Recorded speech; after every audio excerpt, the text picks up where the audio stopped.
In a world where people can bring the dead back to life, there are powerful mages called necromancers. But that is not the case for our protagonist. He is just a simple boy, treated like trash by everyone around him. Even so, he never gave up on his dream.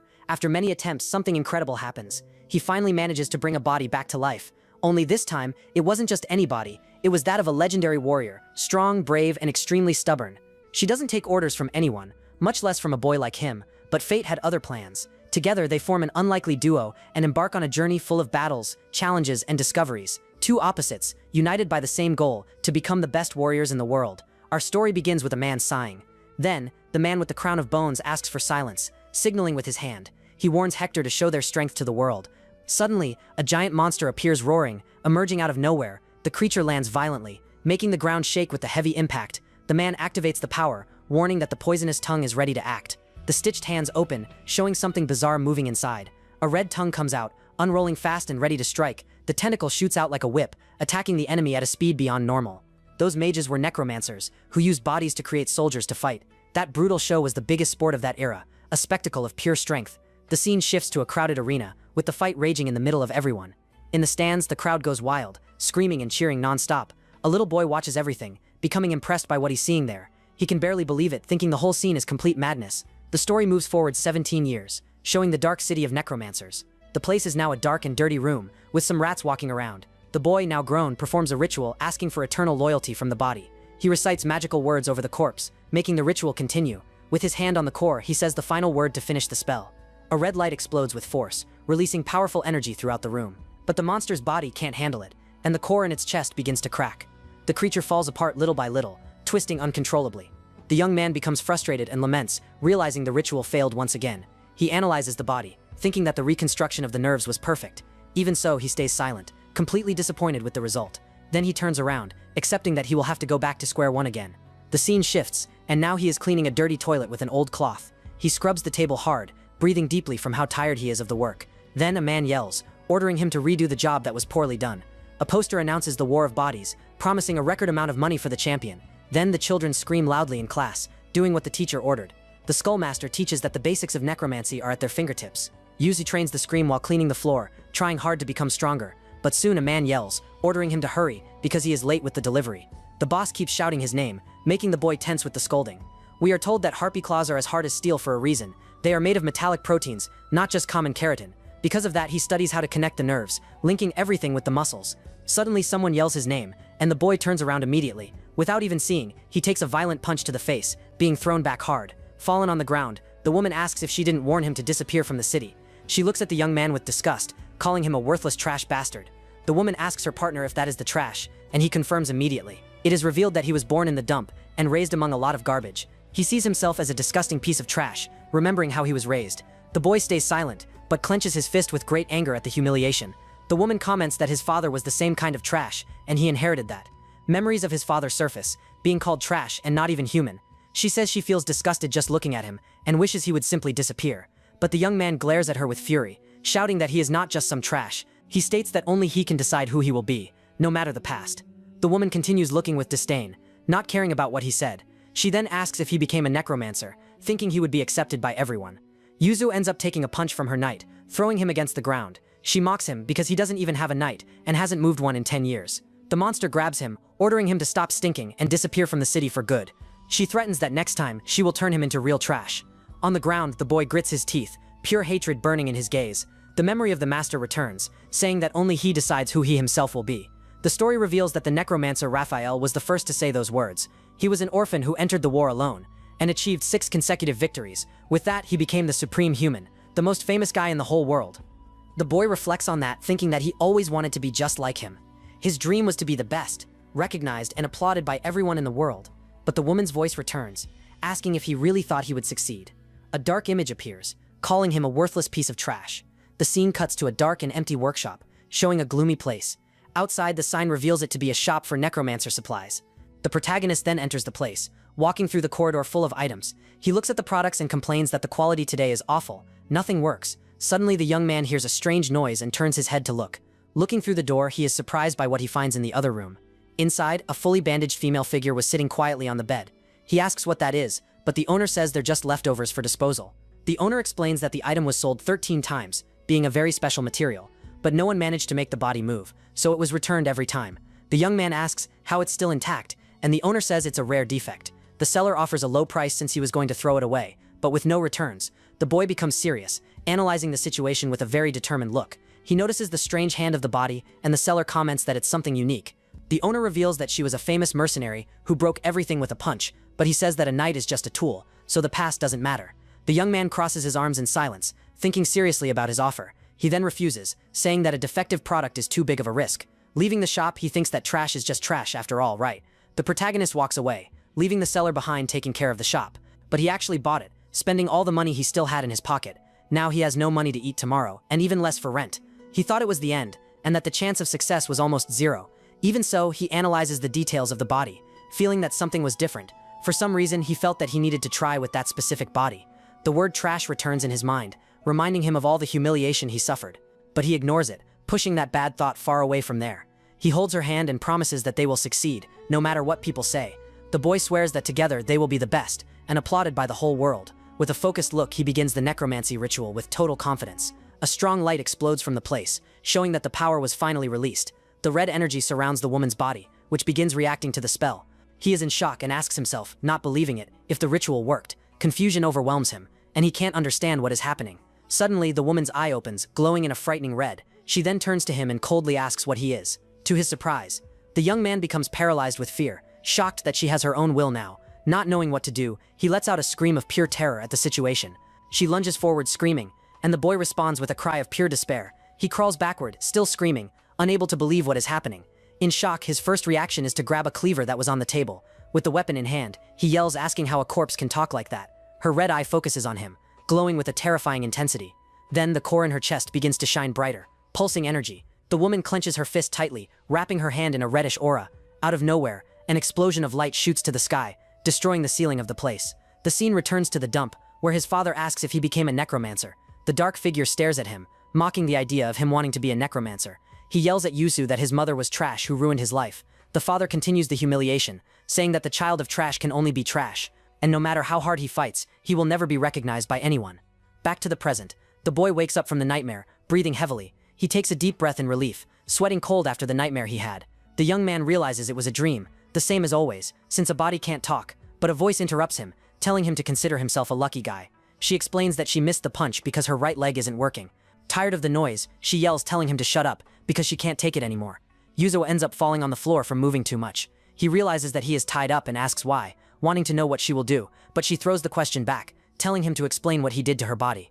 Then the woman tightens her fist and warns that next time she won't miss the strike. The boy doesn't understand, until a piece of wood falls beside him. Suddenly, he sees the state the wall was in. He looks up completely terrified, unable to believe what is happening. Seeing the insects, he looks at her and asks if she is also a necromancer. She says she thought he was a lunatic, and he denies it, blaming the strange place. The woman stays silent, finally realizing that she really died. She thanks him for being revived but already says goodbye to leave, telling him to take care. He warns her that she can't move her arm and leg because they aren't parts of her body. The young man gestures, showing himself ready to use his necromancer powers. He explains that as a necromancer, he is the one who must move the limbs for her. The boy insists that no matter how strong she is, she will need his help. She gives a sideways smirk and mockingly asks if he said help. Then she grabs the cleaver that was on the floor with surprising speed. The young man doesn't understand anything, completely lost with her sudden attitude. Without thinking twice, she cuts off her own leg with a quick and precise strike. He screams in shock, panicking at the completely bizarre scene. The woman introduces herself formally, saying that her name is Eleonora. She continues, bragging about being the strongest and the most beautiful of all. And she adds that she is the greatest warrior the world has ever seen in battle. She states that with or without limbs, she doesn't need his help or anyone's. With that, she turns around and starts walking away, leaving him behind. The boy stares back at her, with a serious look and very focused on the situation. His eyes show a determination she did not expect, without any fear. He then has an idea and says that he will hire her services to fight. The young man remembers that she was a mercenary, and that she needed money even after dying. With that, he extends his hand and invites her to fight by his side in the war. She finds the boy interesting, and says she accepts if the payment is good, but she warns that she has a debt she needs to pay no matter what, and the amount of that debt is much higher than he can even imagine. The young man thinks for a bit, trying to calculate an amount that pays such a debt. He then offers her 80 billion gold, an absurd amount of money. She thinks it works, but he explains that the prize of the war is even bigger. The prize of that year's great tournament was 100 billion gold. The woman is shocked because she didn't know the amount was that high. She confesses that she had no talent for necromancy, so she never cared. He asks if she's interested, since it's easy to enter if they hide the secret. He holds her hand, saying that if they fight together, victory will be easy. With a dreamy look, he states that the two of them will be applauded by the whole world, but she doesn't care about fame, and asks if he will give 80% of the earnings. Eleonora stares at the young man with her red eyes and demands 95%. He is shocked and tries to argue, talking about the cost of materials and other expenses. The young man insists on 85, but she won't give up the 95%. He becomes desolate for a moment, realizing that the negotiation will be tough. The value dispute continues, with him trying to lower it, and her keeping her proposal. Finally, he gets irritated and accepts, telling her to keep the 95%. Satisfied, she warns that they need to make a contract, because she doesn't trust words. Her look is serious and focused, showing that she isn't joking around. The boy observes her, seeming a little surprised by the determination of his partner. But then, a small smile appears on his face. The scene changes, and now we see the city where the big competition will take place. He asks how the walk is going, but she complains that he is going fast, and tells him to go slower. She asks about the mask, and he explains that it's a rule to cover the face of the materials. He insists that no one can know she is alive, because that way it will be easier. But she complains that her face is precious, and he tells her to watch her words. Suddenly, the woman from before appears shouting his name and calls him a bastard. She remembers that she warned she would turn him into trash if she saw him again. Eleonora asks what that is, but he tells her not to get involved in the issue. The woman is surprised that after 10 years he finally got a knight, but she mocks, saying that the knight looks like trash, ugly just like him. She lets him go because she wants to see him get crushed, but Eleonora insults her back. The woman becomes furious, unable to believe what she just heard from the knight. Eleonora says she told her to keep quiet, because she was already annoying too much. The young man becomes nervous with the situation, but soon shows a defiant look. He confirms what was said and asks if she has any problem with the nickname. Furious, the woman screams that she will kill him, and sends her monster to attack with everything.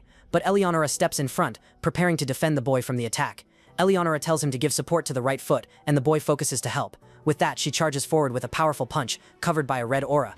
Her fist collides with the monsters, causing an explosion of energy. The scene changes and reveals Kalina's past, who had average talent. She thought she was superior, calling losers those who couldn't do the same. Kalina shouted that she achieved everything easily, while the others couldn't reach it even trying. Her greatest joy was belittling others to boost her self-esteem, and Yusu was the perfect prey, trash that was always below her to humiliate. But in the end, the tables turned. Back to the fight, Eleonora's attack disintegrates the monster with a single strike. Kalina and her partner look at the dust, shocked by the power they saw there. She can't believe she was defeated with a single blow by a guy like that. Yusio asks what happened, not understanding her surprised reaction. He then stares at the woman and mockingly asks if she has any problem. Kalina grits her teeth, looking at him with uncontrollable fury in her eyes. Eleonora stares at the woman with a very threatening look, ready for another fight. Afraid, Kalina takes a step back, frightened by the knight in front of her. Yusio gives a slight smirk, satisfied to see the enemy backing away. Then he scolds her, because fighting outside the arena is very dangerous. She then looks at him with arrogance, asking if he is giving her orders. The young man stays quiet for a second, with a serious and very determined look. He says it is a request, because he knows more about the war of bodies than she does. He reminds her of the debt, and the woman grumbles, but agrees to try to control herself. She asks what the next step is, and he warns that it's time to register. The boy becomes a bit nervous, and asks if she can take the test, right? The scene shifts to the registration room, with 3 skull judges seated. The 2 approach the judges' table to finally begin the test. But Eleonora walks very strangely, dragging herself with difficulty through the hall. One of the judges mockingly asks if she can at least run a little. Then Yusiu makes a hand sign, preparing to use necromancy. With his help, Eleonora starts running in a clumsy way through the hall. She tries to balance herself, but the movement remains very strange and crooked. Stumbling, she almost falls, but manages to keep her balance at the last second. The judges stay quiet, just observing the bizarre demonstration of running. They comment that it was kind of sloppy, but it seems she knows the basics. His form is stamped with an approved, and he finally manages to register. His skull medallion cracks, and a victorious smile appears on his face. He then appears inside a glass capsule, wearing the official uniform. The boy says it took 17 years to wear that uniform, and he's very happy. But Eleonora cuts him off, asking when he's going to match her rhythm. She threatens to cut off the leg and fight alone if he keeps being so clumsy. He says she would never win with just one leg against the knights. The woman yells for him to get the rhythm right, because he's always out of sync. The boy yells back, saying that the body isn't his, so it's hard. She gets irritated, and says he's the one who has to match her, the great Eleonora. An announcement calls all players to the arena, interrupting their fight. He tells her to put on a mask, because he needs to cover the knight for safety. Several necromancers and their knights walk together toward the arena. Among them, there are some really bizarre creatures, with red and stitched eyes. A weird being, made of several hands, also passes by them in the hallway. Yuzu finds the place marked with his number, and waits for the tournament to begin. Then, Eleonora points at a strange guy with something coming out of his mouth.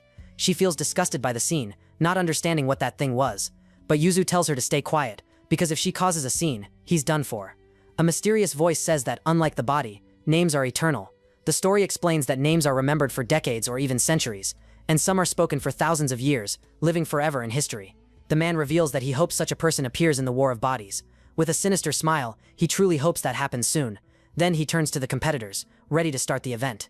He addresses the 8304 necromancers, ready to begin the opening ceremony. The man asks if they're ready for the fight, and the crowd yells that they are. He then questions whether they will dedicate their hearts to achieve victory. The competitors shout with all their strength, showing they're ready to fight. With a macabre smile, he announces the beginning of the 145th War of Bodies. The crowd goes wild, shouting and raising their fists with excitement. The announcer raises his hand, asking for the attention of all necromancers. He warns that he will explain the first round, where 20% will be eliminated. The fighting method will be a random confrontation, decided by each one's luck. Whoever wins 2 passes, but whoever loses 4 is out of the competition. One of the competitors comments that you can fight up to 5 times in the first round. The screen then announces the first fight, between the player in the black line, and the player positioned right behind him in the battle arena. A guy turns around laughing a lot, celebrating that he got really lucky in the draw. He looks at Yusu, mocking him for having such a cute opponent right away. The opponent yells that he will show the supreme beauty he created himself. With a bizarre smile, he prepares to summon his knight into the arena. Yusu keeps a calm gaze, analyzing the opponent without showing reaction. The guy gets irritated, thinking Yusu despises him for being ugly and disgusting. He yells that everyone is equal, but they will recognize him when they see his creation. Yusu explains that he was looking at his knight, which is very well made. He praises the neck muscles, which compensate for the weakness of amphibians. The boy then greets him, wishing for a good match before the fight begins. The opponent is speechless, completely surprised by the boy's attitude. He shakes Yusu's hand, still shocked by what just happened. The guy says it's the first time someone has offered him a handshake. He thinks the boy didn't care about his appearance, and even found him cute. Suddenly, his knight makes a noise, seeming to agree with its owner. The man gets excited, and tells them to show the supreme beauty he created. He raises his arms and gives an evil laugh, ready to start the fight. The story explains that the war has 3 very difficult preliminary rounds. From these rounds, only 1,000 players are chosen for the main round. The boy comments that the rules change, but the current format is easy. He hands her a magic communication device, shaped like a skull. The boy explains that he modified the appearance, but it can be worn on the ear. The device uses resonance magic, and only whoever is using it can hear. The woman tests the device, asking if he hears her, and calling him idiot. He warns that he sold half the furniture to buy that, so she better not lose it. She questions if that's allowed, and he says accessories are permitted. But the arena has a magic circle that blocks communication with the outside. He explains that it's not a problem because they won't talk to anyone outside. The woman agrees, since the rule doesn't apply to internal communication. With everything ready, he asks if she's prepared, and the woman stares at him. The two then walk toward the arena stage for the first fight. The judge announces that the match will begin, and asks them to step onto the stage. The boy takes a deep breath, mentally preparing for the first fight of his life. He then climbs the arena steps, walking slowly toward the battlefield. His opponent is already on the other side, waiting for the fight to begin with his knight. Yusu notices that there's no audience, because it's only the tournament's preliminary round. The judge confirms that both are ready, and announces the fight between Wang and Yusu. But for the boy that doesn't matter, because what truly counts is the fight ahead. With his hand raised, the judge prepares to give the signal to start the combat. Tension rises, and the judge yells that the fight starts right now, without delay. Yusu then yells to Eleonora, telling her to show their power to the world. She charges forward with everything, running at high speed toward the enemy. But the lack of synchronization makes her trip and fall face first onto the arena floor. The opponent is confused, not understanding what just happened. She complains that he was too fast, because she moved at a slower pace. Irritated, she warns that she will fight in her own style, and tells him to follow along. The warrior then charges alone at the frog, surprising the opponent. The frog jumps very high, and the warrior is impressed by its agility. The boy remembers that the key is to destroy the enemy knight's heart. He explains that their attack is strong, but the defense has few options. She cuts him off, saying that wasting time only helps the enemy think of a strategy. The woman runs to close the distance and start the attack as fast as possible, but the frog dodges easily, leaving her frustrated and unable to land a hit. Yusio notices that she doesn't want to cooperate, and that she's too slow and predictable. He wonders why the enemy knight is only running away and what his technique is. The frog swells its body, and the boy is confused by the creature's strange movement. The opponent laughs and asks if that's all they can do. He explains that he was testing the boy but saw it wasn't worth the effort. The guy warns that he's going to end the match and tells him to marvel at his art. The frog's eyes open, revealing a human face with a bizarre smile. Eleonora wonders what that is, since it doesn't look like a normal human face. The man yells that that face is the supreme beauty he created in his life. He yells that he doesn't need to cover it because the face isn't from anyone in this world. The guy then tells them to witness the beauty before it explodes at once. Then the face turns into a projectile and Yusu yells for Eleonora to dodge. The attack comes too close, catching the warrior by surprise in the arena. An explosion of green energy fills the place, raising a lot of dust. The smoke clears and shows Eleonora on the ground, badly injured after the impact. She says she's fine, but sacrificed an arm to block the attack. He explains that a separated part of the body can't be controlled for long. With that, he realizes the bomb's trajectory will always be in a straight line. The explosive is amphibian, and only activates with a strong and sudden impact, so the plan becomes simple, and all they need to do is dodge. The warrior finds it interesting, since it had been a long time since she felt such excitement. She prepares to fight seriously, pushing off from a stone on the ground. But out of nowhere, a poison attack rises from the ground, surrounding her on all sides. The poisonous explosion hits her directly, creating a large curtain of smoke. The opponent gives an evil laugh, mocking the knight who can barely walk. He tells Yus to marvel at the beauty he created, and accept defeat. Then several projectiles are fired from the frog toward the warrior. She manages to dodge the attacks, but the bombardment keeps coming non-stop. Eleonora keeps dodging, but the number of bombs is too high. She warns that they're at their limit, and they won't win if they don't run properly. The boy says he analyzed the problem, and the lack of confidence is the biggest cause. He explains that her right leg doesn't exist, and that's why the balance is lost. The boy then asks her to trust him and not pay attention to the right leg, but the woman counters, saying he's not the one fighting on the battlefield. She turns and states that she's the one in the middle of combat, not him. The warrior yells that she doesn't trust someone who doesn't risk his life with her. The boy stays silent, surprised by the direct and truthful answer. Meanwhile, the woman keeps dodging the frog's poisonous attacks. She moves with agility, leaving a trail of dust where she runs in the arena. The warrior thinks that this is also her last chance to win. The boy remembers he was born in a dump, and lived being belittled by his father. He spent his whole life being ignored and treated as if he didn't exist. No one would understand how miserable it is to know you're nothing but trash. The dark image of his father returns, haunting his thoughts in the arena. He needs to prove to his father and the world that he can be the best of all. If he can't prove everyone wrong, he feels it's not worth living. The image of two hands clasping in a red background symbolizes his determination. He clenches his fist tightly, making his hand bleed from the pressure. The boy asks her to trust in his despair, because it's his last chance. Eleonora looks at him with her red eyes shining, hearing his request. She then stands up, with her broken arm and armor damaged by the fight. The woman stays silent, processing the boy's words and his desperation. She dodges another attack, preparing for the final counterattack. With a firm step, she lands on the ground, ready to act and trust him. Finally in sync, Eliana runs across the arena with absurd speed. Yusa smiles, moved to see that she ran and trusted him completely.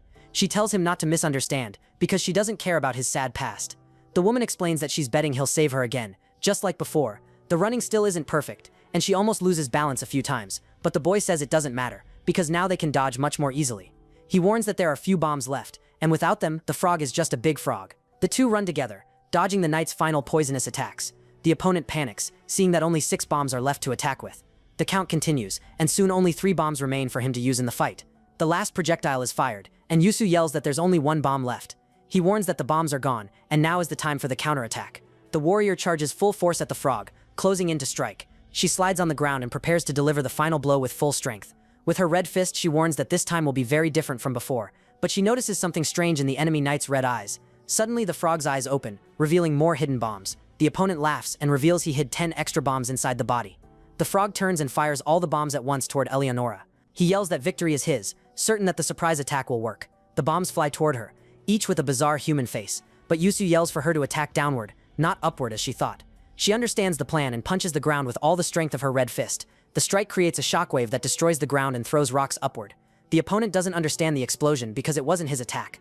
Eleonora appears in the middle of the crater, unscathed and ready to continue the fight. The boy praises her judgment because the punch activated the bombs in the air. He confesses that it was a gamble, but that he knew her technique was powerful. The boy becomes serious, seeming worried about something important. He looks at her and asks if that technique can only be used a single time. She explains that the technique channels everything into the fist, and that's why the arm turns black. The warrior warns that it takes about 4 hours for it to return to its original state. The boy concludes that it can only be used once, and asks what happens if it's used again. She says that her body was left without an arm and a leg the last time, and to make it worse, the corpse was left with a huge hole near the heart. The woman confirms that if she uses the technique twice, her body won't handle it. In that case, her heart simply explodes, killing her instantly. Yuza understands the situation and realizes that now they're without any technique, but he remembers that the opponent is in the same situation with no tricks left. Eleonora then prepares herself, fist closed and ready for combat. She says that now it's time for a truly bloody fight, hand to hand. The crystal heart of the enemy knight is revealed and immediately shatters. With a precise strike, she destroys the frog's core, which falls defeated on the ground. The judge announces that the knight's heart was destroyed and declares the winner. The great winner of the match is the player Yuzo, who stands with an intense gaze. He soon celebrates his victory. With the battle over, the necromancer vibrates intensely, shouting loudly that they finally won. He turns to Eleonora and does not spare compliments, saying that she completely dominated the close-quarters combat. The boy stays excited and points his finger, stating with certainty that she is the supreme warrior. But Eleonora keeps calm, admitting that he even had some surprising moves there in the fight. Satisfied with the result, he walks toward the door, wanting to enjoy the momentum of that perfect victory. But he ends up hearing someone, and decides to take a look. The boy walks over to the fallen monster, while that man was down because of his defeat.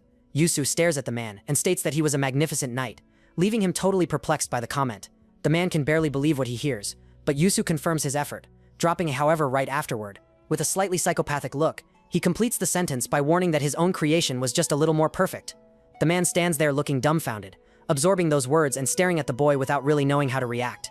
Emotional, he admits that no one had ever praised his art, but the boy warns that unfortunately a crucial detail was missing there. He says that the faces of the bombs got stuck to the patterns, but beauty is objective and subjective. The boy suggests that he show the beauty of his own perspective, not that of others. The opponent is surprised, eyes wide at the boy's new idea. He agrees and says he never thought of that, and thanks Yuzo for the advice. The guy declares himself his first fan, and says he'll watch him reach the top. Yuzo stays silent, just observing the reaction of his first fan. The man gets excited, and says he'll also create an even more perfect knight. Back at the workshop, the boy calls Eleonora Ellie, surprising her. She gets irritated by the nickname, yelling that she's not his friend to have that kind of closeness. He asks her to calm down and explains that in battles, every second counts and is important. The boy demonstrates by yelling her full name and then just the nickname. The woman grows pensive, with a drop of sweat running down her face. He says winning is more important than a nickname, and she sighs, giving in. She warns that he can only call her that when they're fighting. She asks about the next fight, and he says they have a week to prepare. The problem is that the opponent is random, and he points to the skull on his chest. He explains that the skull is the identification, proving he's a necromancer. The color and shape of the skull change based on tournament results.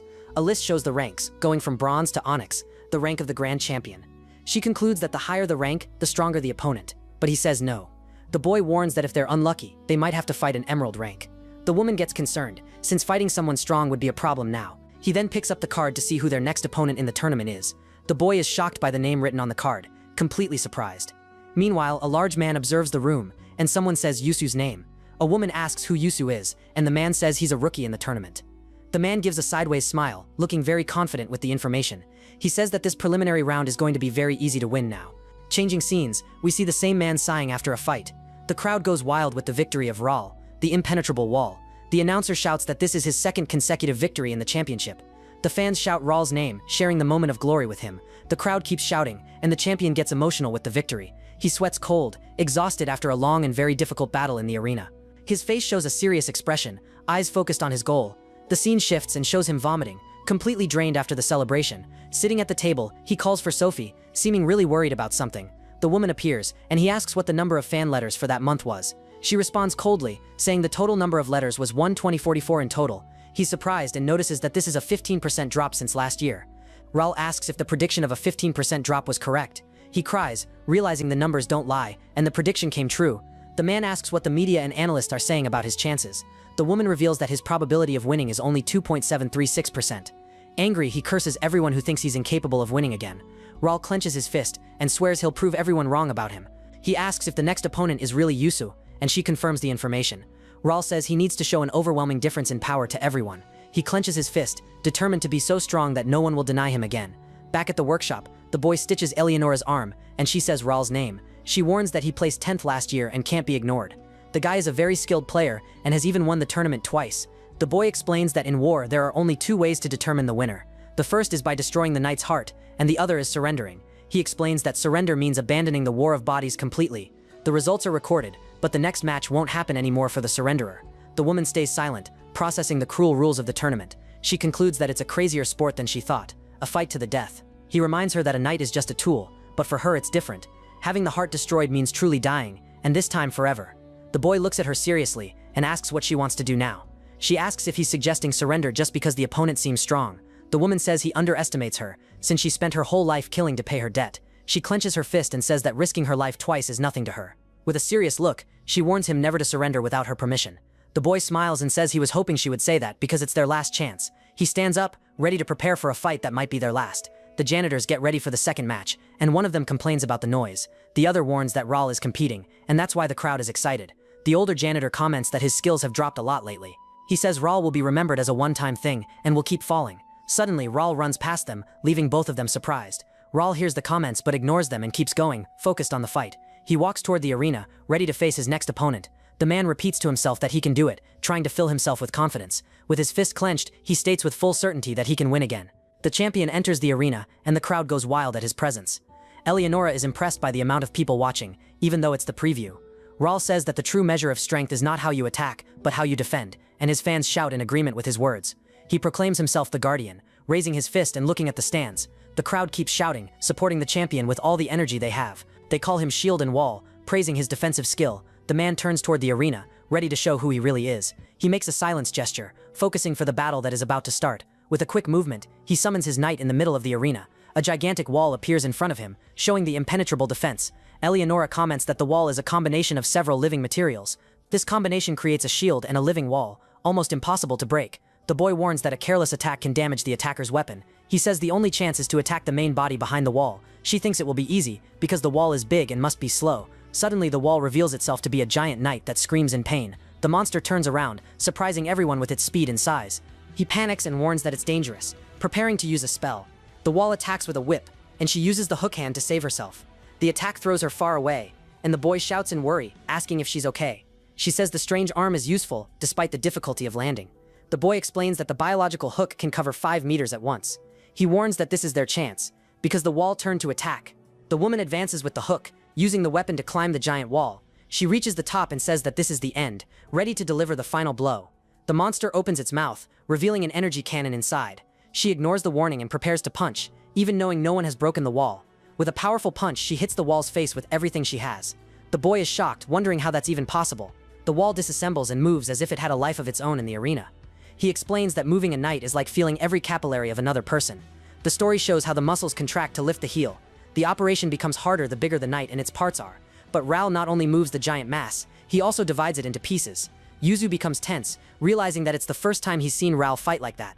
The champion grits his teeth, determined to show his overwhelming power. He shouts that he will show a power everyone will have to acknowledge. Raul then activates his special technique, the crushing zone. The walls close in, preparing to crush Eleonora in the middle. She turns around, noticing the trap and becoming alert to the movement. The boy warns that if they get trapped, it's over, and tells her to get ready to jump. She is thrown upward but asks where he's throwing her in the air. The boy shouts that the walls are closing and tells her to do it again. The boy grits his teeth, frustrated by the difficulty of hitting the target. Eleonora uses the hook to move, but the walls close too fast. She tries to aim for the opening, but the space to pass through is too small. The walls close again, blocking any chance of escaping the trap.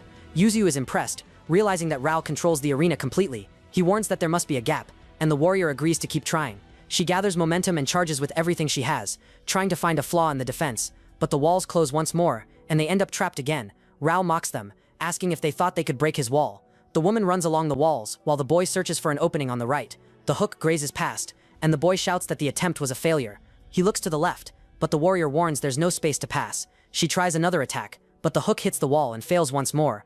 All attempts go wrong, and Eleonora finds herself with no way out.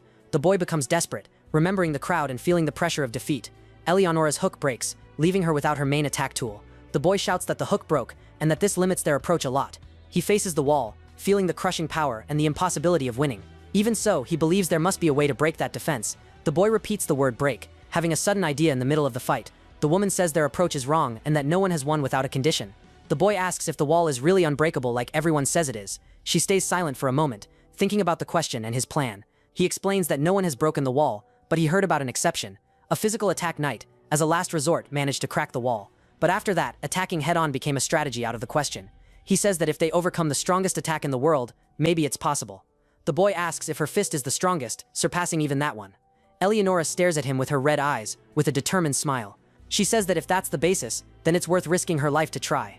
She clenches her fist, focused and ready to put the plan into action. Eleonora warns that she will mark the target with her left arm for an accurate shot. With her red fist, she charges toward the wall, ready to strike with everything. Raul asks if she gave up, but appreciates the courage to face his wall. He then prepares to use a special technique, closing his eyes. The champion brings his fingers together and activates his ability, the compression chamber. 2 walls appear, surrounding Eleonora from all sides, but Eleonora gets close enough, and her punch is almost hitting him. The scene shifts and shows Raul at home, depressed, looking at his trophies. He thinks that he put all his heart and soul into the art of necromancy, and with all that effort, the entire world finally recognized him as champion. But now he feels like a failure, a loser with no pride left. The media and critics talk about his flaws, and when he will retire. The woman watches him in silence, just listening to her master's outburst. He gets irritated and shouts that he won't give up, asking if they're kidding him. Raul sits alone, thinking about how things reached that point. He says he just wants to hear the crowd's applause one more time in his life. The reflection of the crowd appears in his eye, showing his desire for glory. Back in the arena, Eleonora lands a full-force punch, breaking the wall. Her fist, covered in red energy, pierces the defense and opens a hole. Raul is in shock, eyes wide, unable to believe what he saw. The crowd falls silent, surprised by the unexpected scene in the arena. People wonder if Raul's wall really broke right there in front of them. Yuso questions himself, unable to believe they really managed to win. He still doubts he defeated the famous Raul, one of the greatest champions. Suddenly, he hears the sound of clapping coming from the arena stands. The crowd starts applauding and the boy is amazed by the reaction. Everyone wonders who the newcomer is, since they've never seen him before in the tournament. Yuso smiles, eyes wide and face flushed with happiness. After the fight, he squeezes the skull medallion, feeling the power in his hands. The boy excitedly asks if she heard the applause, saying they were incredible, but the woman replies that she doesn't care about what other people say. She says that the most important thing is that she proved something very important to him. With a smile, she asks if she didn't prove that her fists are the strongest. He agrees, and says that they did something no one else managed to do. Suddenly, the door opens and Raul appears, saying the two look happy. The boy is in shock to see the defeated champion right in front of him. Raul asks if he thinks he's better now, and if he'll get famous for this. With a smirk, he warns him to be careful with sudden fame. He says the public will get more excited about mistakes than about efforts, and they'll be more interested in failures than in the successes he might have. Raul stares at him and asks if he's really ready to receive the applause. The boy stays silent for a moment, but soon gives a confident smile. Absolutely. He answers yes, and the champion smiles back. The flashback shows Raul looking at his younger self, passing the torch. Raul stares at him seriously, seeming to change his mind about the boy. His eyes fill with determination, showing he won't give up easily. He warns that next time, he won't go easy and that his confidence will crumble. The champion then turns around and leaves, leaving the boy alone in the corridor. Yuzu stays silent, just watching Raul walk away after the warning. Back at the workshop, he throws a bag of coins on the table, and the woman asks what it is. He explains that it's the prize for passing the first preliminary round of the tournament. The boy leans over the table, looking at the money he just earned. With a smile, he says it's the first money he's ever received as a necromancer. The woman mocks his excitement and warns that the next round is in 4 weeks. She tells him to have fun with the cash, because only the first prize will be shared. He looks at her and asks what she's going to do while waiting for the next fight. She replies that she has to stay there, because she has nowhere to go with that body. The boy crosses his arms, thinking about what she said about having nowhere to go. He then calls her and asks her to wait a minute before she turns around. The scene shifts to the workshop, where he works on a new arm for Eleanor. She wakes up and asks what that is, surprised by the new body she received. He explains that he tried to make it as similar as possible to her original body. The boy hands her a box and says he doesn't know if it will fit, since he never bought one. He says it's casual women's clothing so she won't look like a knight. The boy invites her to go out and spend the money they earned together. The woman takes the box but asks suspiciously why he's doing this. He says that they earned the money together, so it's natural that they spend it together. She stares at him, surprised by the boy's kind and unexpected attitude. The warrior comments that he knows how to be cute sometimes, leaving him embarrassed. She tells him to go out for a while and asks if she should change in front of him. The boy turns red with embarrassment and says he understands, turning around immediately. He then waits outside, leaning against the wall, while she gets changed. The boy wonders if the applause will end soon, reflecting on fame. He thinks that if he wins, he will receive applause from the whole world, finally. The boy hears the door opening and turns around, curious to see how she looks. He says she took too long, but stops talking when he sees her in the new clothes. The boy's eyes go wide, completely hypnotized by her beauty. She shows the dress and complains that the style is too old and out of fashion. The woman then asks what fun things there are to do in that city. The boy is speechless, face red, unable to answer. He stays silent, totally embarrassed, and not knowing what to say. She asks why he's blushing and if he was thinking something weird. He replies that she is beautiful and that it's natural to feel attracted to her. The boy says her vibe is different and that she looks more charming like that. The woman is shocked, eyes wide, unable to believe what she heard. She asks if he's crazy and if he forgot the kind of relationship they have. He says he has no intention of dating her. He was just being objective. The warrior stays silent, a drop of sweat running down her face. She asks if he has no friends, and he says he only had cockroaches and larvae. The two arrive at a bizarre restaurant, fully decorated with skulls and bones. She asks why he seems to be the only one having fun, and he says he's new there. He explains that the skulls are made from discarded ingredients from the restaurant. The woman is shocked to learn they are real human skulls. The waiter arrives and thanks them for waiting, placing the dish on their table. He announces the dish, the tongue of the dead, a very strange delicacy. The woman is confused, looking at the food that seems to be moving on its own. She asks if that thing is alive, finding the dish's appearance very bizarre. He explains that it is pasta made from ghost potato, a rare ingredient. The dough is mixed with basilisk, eggshell, and magical spices. She comments that he knows a lot about the dish, and he says he researched a lot. The boy confesses that he always wanted to try it, since it's a famous dish. He offers the food, saying it's better when it's still wriggling. She picks a piece with her fork. She chews the food slowly, feeling the strange taste and different texture. The woman widens her eyes, surprised by the explosion of flavor in her mouth. She says it's really good and that she has never eaten anything like it in her life. The boy also starts eating, praising the creaminess and garlic flavor. He stuffs a bunch in his mouth and shouts that it's insanely good for real. Eleonora is left speechless, watching him and the way he eats. After eating, the two go out to stroll through the necromancer city. A vendor announces a handcrafted cotton candy with ghost flavor. They stop to see a giant golden statue, and the woman asks who it is. The boy explains that it's Corinne Crow, last year's champion of the tournament. She was the youngest winner in history, with only 19 years of age. The statue of the winner is always displayed in the city's central plaza. He thinks it's amazing to be recognized as the best in the center of the city. But the woman isn't impressed, and asks why the statue points upward. She finds the pose tacky, but the boy explains it's not meant to look cool. He explains that the pose has an official name, the singular focus stance. Simple movements can be done without anything, but complex ones are different.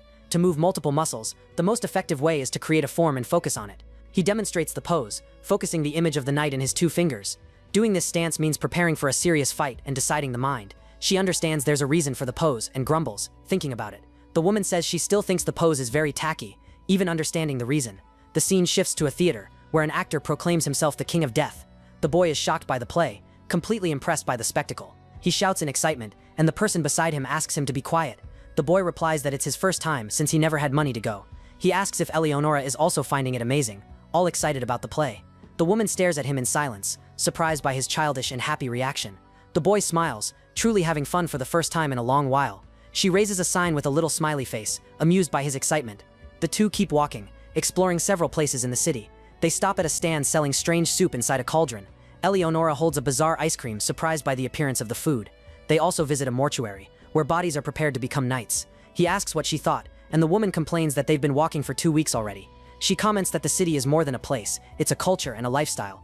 The woman says he's more interesting than she expected at first. She says he is pure and stupid, and that she has never met someone so honest. He replies that she is unusual too, since she acts in a very refined way. The boy starts to ask if she used to do something, but stops halfway. Suddenly she sees a familiar figure in the middle of the crowd and is shocked. He turns to Eleonora, asking if she's really there, unable to believe it. The boy stares at her, and asks how she's alive if she was dead before. He sees her walking away, still not understanding how she can be alive there. A girl appears and asks how she was alive. The boy is in shock, a drop of sweat running down his face. He realizes he made a mistake, since someone recognized Eleonora.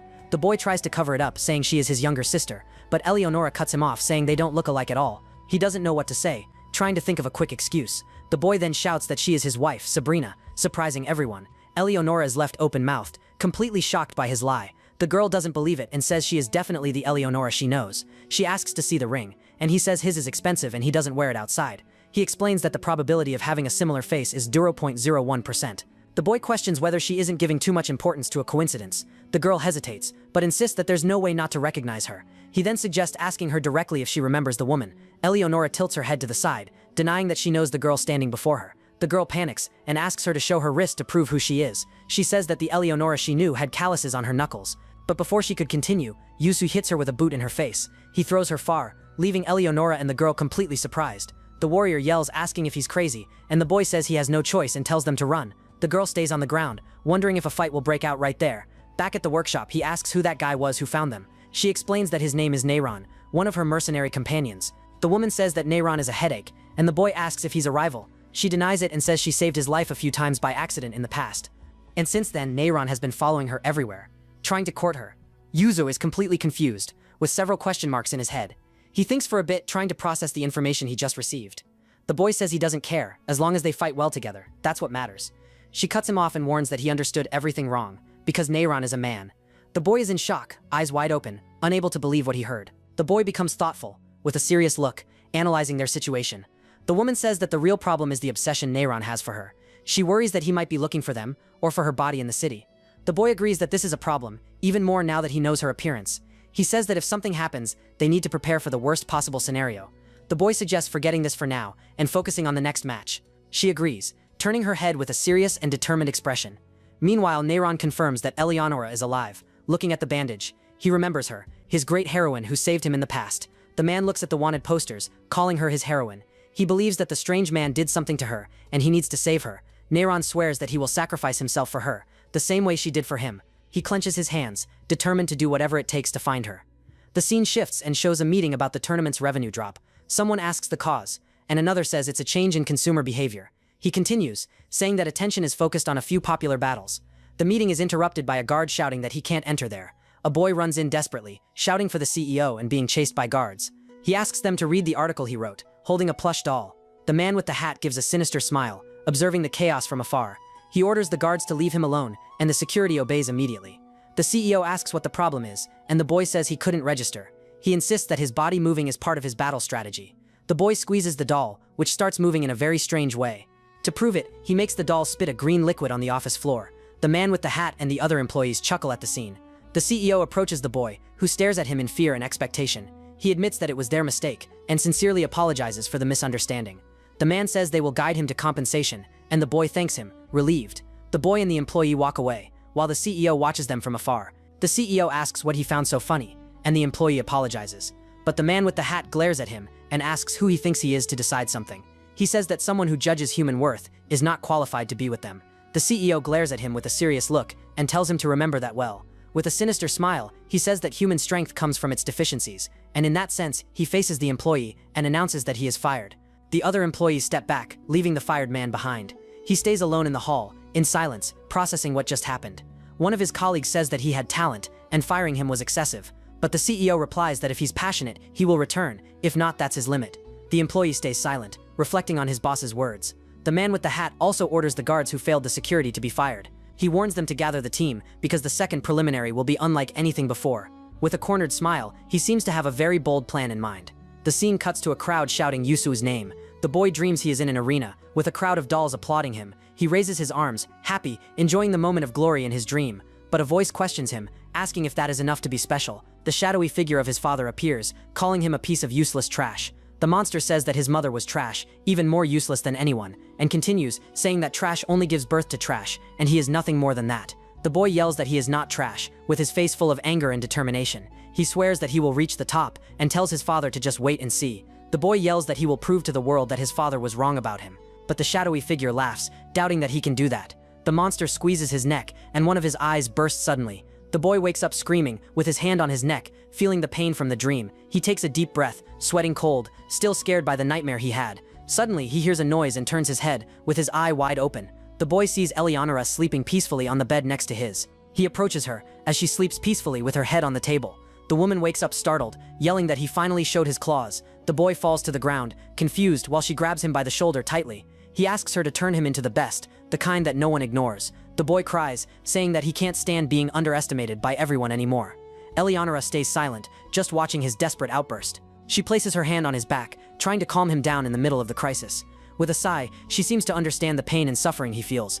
The next day, she asks if he's okay, because he seemed strange the night before. He gets confused and asks if he did anything weird the previous night. The woman points at him and says that he clung to her and cried like crazy. The boy doesn't believe it, and says it must have been a dream, completely embarrassed. She stares at him with a serious look, with a drop of sweat running down her face. Yuchio tells her to pull herself together, because the rules of the second round will be announced. Raul receives a letter and wonders if those are really the rules of the second round.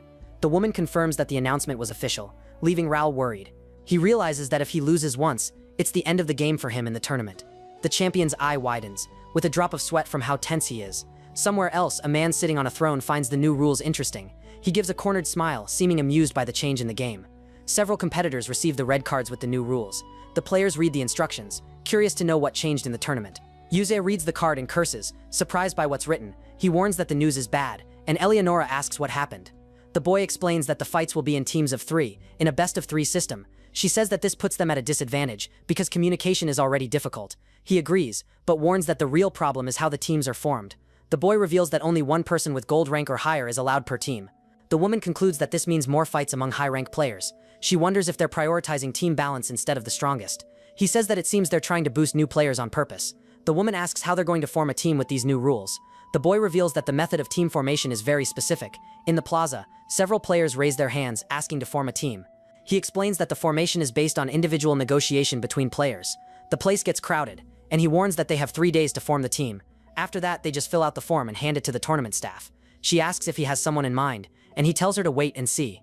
Across the street, Raul hears someone shouting for him in the middle of the crowd. Several players ask him to form a team, desperate for a chance. The woman asks if he plans to join Raul, and he explains the reason. The boy says that Raul is the best shield, and with their combined abilities, they would be simply unbeatable if they think logically in the game. From afar, the boy waves at Raul, who stares at him with a serious look. The champion turns and walks away, ignoring the boy's invitation. The boy gets confused, wondering if Raul didn't see him waving. The next day, he tries again, waving from afar at the champion. But Raul stays silent, completely ignoring the boy's call. Once again, he turns and walks away, without giving any attention. On the next day, Yusu tries one last time, raising his arms with hope.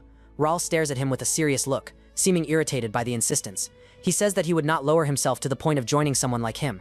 The boy gives up, already knowing that the answer would be that all along. She asks what the next step is, because only 5 hours remain until the final deadline. He stays silent, and the woman asks what's wrong, thinking he didn't plan anything. Yusu confesses, with his face blushing, that he never had friends in his life. Eleonora stares at him with a serious and slightly surprised expression. She stays silent, with a drop of sweat running down her face. With 3 hours and 30 minutes left, the pressure to form a team only increases. In the plaza, the players shout their abilities, trying to find partners. In the central square, about 800 necromancers gather to find team partners. Most of the players there have ranks between black and bronze, the lowest ones. They don't have a clear strength, or simply aren't known players. A guy with glasses rejects a partnership, saying the other one isn't good for him. An old man complains about the young man's arrogance, and the boy calls him a decrepit old man. The old man is left speechless, completely offended by the boy's answer. Yuzu climbs onto a high spot and yells that he broke Rao's wall. He says he did something no one else did, and asks what they think of that. But the other players stare at him in confusion, not understanding the excitement. Eleonora sighs, surrounded by some very strange and bizarre knights. A group comments that it was about time for Rao's wall to break again. The guy with glasses says that even he could break Rao's wall nowadays. A boy approaches, impressed, and asks to form a team with him. He shows his knight, a giant boar, and says it can pierce through rocks. The boar lets out a grunt, with a fierce expression ready for battle. The boy stays silent, blushing, thinking about the player's proposal. He refuses, saying they aren't compatible, and tells him to look for someone else. 2 other players approach, one with a worm and the other with a mushroom. A man with a giant crab also appears, interested in forming a team. The story explains that some players showed interest in Yos, but none of them met the standards the boy had in mind. On the other hand, the players he wanted for his team rejected him immediately. They found him boring for being new and not knowing much about him. The story says it would have been easier if he had begged more to the others. But for Yuso, who never had a companion, that was very hard to do. He feels alone and realizes that finding a partner is harder than he thought. An announcement shouts that only 1 hour remains before the registration deadline. Whoever doesn't register in a team will be disqualified from the tournament immediately. The woman calls him a crazy bastard for not having found anyone yet. She suggests they give up since it's only the second round and they can try again. He says disqualification is shameful, but there's something even worse. The punishment is a 10-year ban, preventing re-entry into the tournament. The woman is in shock upon learning that the punishment is a 10-year ban. She says that 10 years is the end of a player's career, and that the rules are harsh. She tells him to join anyone, but the boy remembers one detail. He warns that for them, losing means dying for real, not just in the game. The boy says he can't form a reckless team and risk her life. Eleonora stays silent, just observing his concern. He says he will try to choose the best necromancer left in the square. Suddenly, someone calls him in the middle of the crowd, interrupting the search. 2 people approach and ask if he wants to join their team. He looks at the 2 and asks, straight to the point, what their knight is. The boy shows his knight, a kraken that lives in the depths of the sea.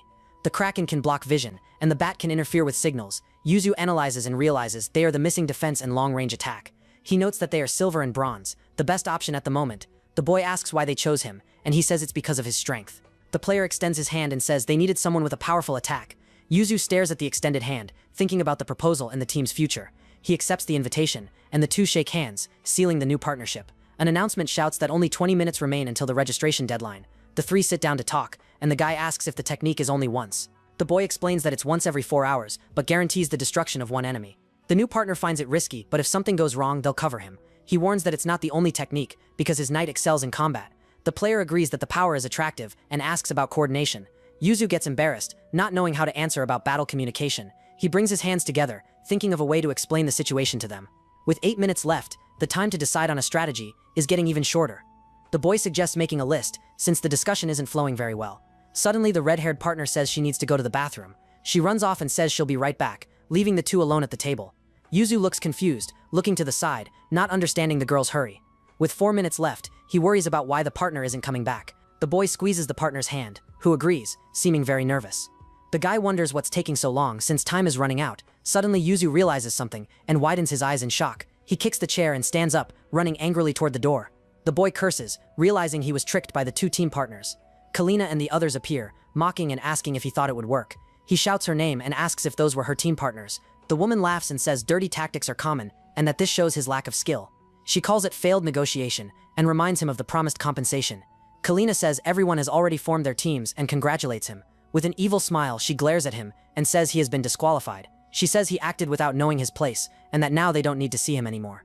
An announcement shouts that only 1 minute remains before the registration deadline. The boy grits his teeth, his face full of anger and frustration. Missing 1 minute, he starts running desperately through the central plaza. Eleonora asks if he is running, and he says that the communicator only transmits voice. The boy shouts that he has no time to explain, and looks for someone without a team. He keeps running and shouting, searching for anyone who is still alone. Missing 40 seconds, a guy raises his hand and says he still hasn't found anyone. He runs to the guy and tells him to sign the form, desperate with the time. The man shouts for one more person, begging for someone to join the team. Missing 20 seconds, he remains alone in the middle of the empty plaza. The clock marks 3 seconds, and the countdown increases the despair. Missing 2 seconds, someone shouts here, and he turns around instantly. He runs to deliver the form, sweating cold with the time almost over. The judge grabs the form at the last second, and the team sighs in relief. The judge announces the team of player Yusu and player Borak, and finally player Era, confirming the team's registration in the tournament. The guy who was rejected before complains, outraged for being ignored. The man asks Era what her fighting style is, since there was no time to see it. The girl stays silent, only staring at him with an empty expression. He becomes confused, his face blushing, not understanding her silence. The man asks if she is listening, but Borak keeps complaining in the background. The story explains that out of the 8304 necromancers, only 505 passed. These numbers exclude the ex-champions who didn't compete in the preliminaries. In total, 1668 teams were formed during the matches of the first round, and among all of them, the 3 were the ones no one chose until the end. The man closes his eyes and thinks it wasn't due to lack of skill. He remembers Kalina and thinks that it's all that woman's fault. Borak shouts that they're lucky to be on his team, the great Borak. The man asks if he has been bronze for 30 years, and the old man gets irritated with the question. The man concludes that he never reached the finals in 30 years of tournament. The old man brags that he has more experience than the rookies to pass the second preview. He says that this year he will reach the finals and be the team's source of wisdom. The man ignores him and asks what his knight is, leaving the old man irritated. He then summons his secret weapon, forged with 30 years of experience. Eleonora is startled and asks what that disgusting thing is, a giant cockroach. The old man says not to underestimate it, because cockroaches are the personification of survival. He explains that they survive everything, even without a head and eating anything. No one cheers for them, but the important thing is that they always survive. He says that this desperation to live is admirable, and asks if it isn't. Yuzu thinks it seems like he is talking about himself, clinging on for 30 years. He analyzes the knight and says it's not bad, it has good balance and fundamentals, but he concludes that the cockroach has no unique strength that stands out. The man then turns to Era and asks what her knight is. The girl stays silent, only staring at him with an empty expression. Out of nowhere, a giant black cat appears meowing, leaving them both shocked. The man and the old man are speechless, their eyes wide with surprise. The girl writes something in a notebook, with the giant cat standing by her side. She shows the notebook and says that her knight is simply her cat. Eleonora complains that it's not fair to fight beside a cockroach and a psychopath cat. The man says that's how things happened, and that it's unbelievable. He says that what's done is done, and now they have 3 choices. The first is to win, the second is to die, and the third is to give up everything. He turns to her and asks one last time what she wants to do. The woman looks at him seriously, her gaze focused and very determined. She says they've come this far, and there's no turning back now. The warrior says that no matter what happens, they will go until the end together. The man nods, agreeing with her decision and ready to fight. The crowd shouts, welcoming all the players into the arena. The narrator announces the start of the first match of the second qualification round. He announces that in this round, teams of 3 will fight in a best of 3. The narrator extends his hand to the audience and prepares to introduce the players. He announces the first team, formed by Yusu, Borak, and the mysterious Era. The opponents are Team 2, Claude, Saren, and Bertor, and the crowd goes wild. The crowd shouts Claude's name, who waves at them confidently. The hooded man says that their art will continue, seeming very confident. The opponent prepares and starts counting in French, striking a ballet pose. He makes a peace sign and says that the first act on stage will begin. His knight appears, a skeletal ballerina with blades on her legs. Eliana wonders if she is a ballerina and what her fighting style is. The man whispers through the mask, testing the communicator they are using. He says he hears well and that they had a quick strategy meeting. The agile roach goes first, to read the opponent's attack patterns. Then they will use Eliana Ra's technique to create a 3 against 2 fight. She asks what the crazy cat is going to do, and if he at least knows how to fight. He says that the cat is just a cat, with no special ability. The feline knight stretches on the ground, looking completely harmless. The old man asks what her knight can do, and the cat rolls on the ground. The girl stays silent, just staring at the two with an empty expression. She shows the notebook and writes that her kitty is simply adorable. The boy and the old man are left speechless, eyes wide in disbelief. Eleonora asks if he's insane, because that means only the 2 of them will fight. He warns that in the worst scenario, they need to prepare for a 1 against 3 fight. The boy says that's why he gave her the sword, for sustained combat. The woman says it was the right decision, since her punching power drops a lot. With everything ready, the 2 face each other and he says it's time to begin. The announcer yells that the first match of the second preview will start now. He gets excited, raising his fists and shouting with all his energy. Borak shouts that he will show the power he refined through 30 years of training. The giant roach charges forward, running at high speed toward the enemy. She is surprised by the roach's speed, and the cat meows in the background. The woman stares at the cat, who stretches on the ground, completely indifferent. She stays silent. not understanding what a cat can do in a battle. Claude says that music and light are essential on the stage, and calls his partners. The two present themselves, ready to follow the orders of the team leader. His partner says that the opening piece must be calm, in adagio tempo. Her knight, a bizarre instrument, begins to play a melody.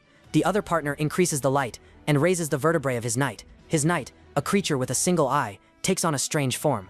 Claude smiles and says that the battle's prelude will begin right now. He says it is time to shake each other's rhythm and start the fight. The ballerina begins to dance, moving to the sound of the music in the arena. Borak thinks that if he watches, he will lose seniority and skills. He thinks the ones handling music and light look defenseless. The old man decides to attack one of them from behind, to catch them by surprise. But the roach is intercepted by a fast and precise attack from the ballerina. The old man is surprised, and the ballerina continues her deadly dance in the arena. Claude says he was rude, because this is the time to focus on the main character. Eleonora decides it's better to eliminate him first, and charges to attack. She throws a full-force punch, aiming at the ballerina's face with great power. The ballerina dodges with a backward somersault, avoiding the powerful strike. With a quick movement, she counters the attack using the blades on her legs. The warrior smiles, seeming to enjoy the opponent's agility. She counterattacks, spinning the sword skillfully to hit the enemy. The blade grazes past, and the ballerina manages to dodge by a hair. The enemy knight continues the dance, with fast and elegant movements. The ballerina spins in the air and attacks with a powerful downward kick. From her foot, an energy projectile is fired, surprising Eleonora. She realizes that his reflexes and reaction speed are superior, and to make things worse, his reach is longer, making it hard to get close. She smiles confidently, saying she only needs an opening to land her punch. With that, the knight begins to move fluidly, as if dancing across the field. He dodges masterfully through a barrage of blows coming his way, but one of the attacks seems to hit him, forcing Eleonora to defend as best she can. Even so, he does not retreat and advances to connect a direct counterattack on the enemy. His eyes shine intensely, showing that he hasn't given up the fight. With that, the punch lands squarely and sends the opponent flying. Completely surprised, Yuseo is shocked, wondering how his knight can still move, but the other explains that roaches keep moving even without some parts. He says that in the end they release a substance, gaining incredible speed. That speed is 10 times faster than normal. With a crazed look, he shouts that he will teach what the final fight of a beast is. A flashback shows the boy asking if the speed is 10 times higher than normal. The old man confirms, saying that this way he can dodge everything and create an opening. With that, he tells Yuseo to attack with his knight to finish the enemy. Yuseo just stares at him in silence for a moment, agreeing with the plan. He boasts, saying that this is the fruit of an entire lifetime of research.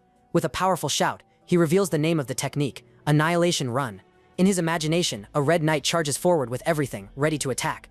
But the knight ends up exploding into several pieces, failing again. Back in the present, Yuseo and Eleonora look confused, not understanding anything.